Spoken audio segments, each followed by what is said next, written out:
Nervous Conservatives claim a Jeremy Corbyn win would increase terror risk as poll gap narrows. Nervous Conservatives have claimed a Jeremy Corbyn election win would increase the risk of terror attacks, as polls suggest Labour is eating deep into Theresa May's lead. The Tories released a video showing the Labour leader boasting about opposing anti-terror legislation, and dodging questions over whether he would condemn the IRA, and Home Secretary Amber Rudd suggested that victory for Mr Corbyn on June 8 would absolutely increase the risk of future atrocities. The attacks came as Mr Corbyn made his strongest attempt yet to distance himself from the IRA, saying he was appalled by the terror gang's 1991 mortar attack on Downing Street. He said, "The bombing campaign was completely wrong because it was taking civilian lives," and the Labour leader announced that he would recruit an additional 1,000 staff to the security and intelligence agencies MI5, MI6 and GCHQ to help in the battle against extremist violence. Denouncing the Tories' traditional claim on the mantle of the party of law and order, Mr Corbyn said Conservative governments had slashed numbers of police, border guards and emergency workers.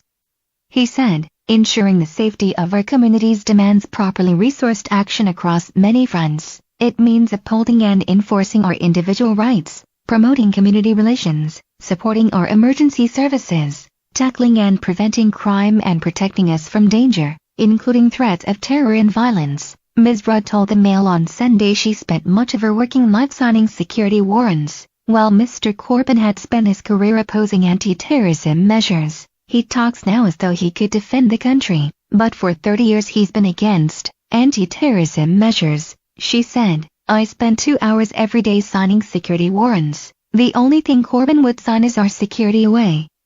He'd be a disaster." Asked if she was suggesting the prospect of Mr Corbyn in Downing Street meant an increased risk of atrocities, she stressed that she was not linking it to the Manchester bomb, but added, "It absolutely does, yes." A clutch of general election polls showed the Tory lead over Labour shrinking, with one new poll by ORB for the Sunday Telegraph putting Mrs May's party just 6 points clear, and another by YouGov for the Sunday Times recording the gap as 7 points. They followed a YouGov poll on Friday which suggested the comfortable Conservative lead of as much as 25 points at the time the snap election was called had narrowed to as little as 5, putting it with Mrs May's hopes of increasing her slender 17-seat majority. The Sunday Times reported that nervous Tories were planning a relaunch of their campaign, focusing on the choice between Mrs May and Mr Corbyn to lead Britain's Brexit negotiations with the EU.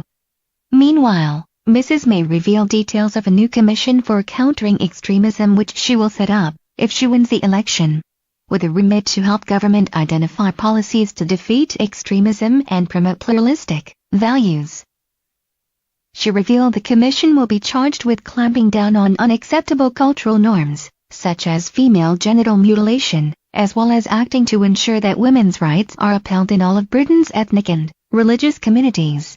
4 polls in the Sunday newspapers gave Tories leads of between 6 and 12 points, but all but one suggested that Labour was making up ground, with one putting the party on 38%, matching its highest since Mr Corbyn became leader. The surveys found support for Tories ranging between 43% and 46% and for Labour, between 34% and 38%, with Liberal Democrats trailing on 7 to 9%, Liberal Democrat leader Tim Farron said. "No wonder Theresa May's court is at loggerheads. Theresa May is betraying pensioners and primary school children because she just doesn't care." If Theresa May wants to relaunch her campaign by talking about Brexit, my message to her is, bring it on. She is trying to force through an extreme Brexit that will damage the British economy and leave us isolated when we need to work with our friends to keep us safe. We will argue to give the people a say on the final deal.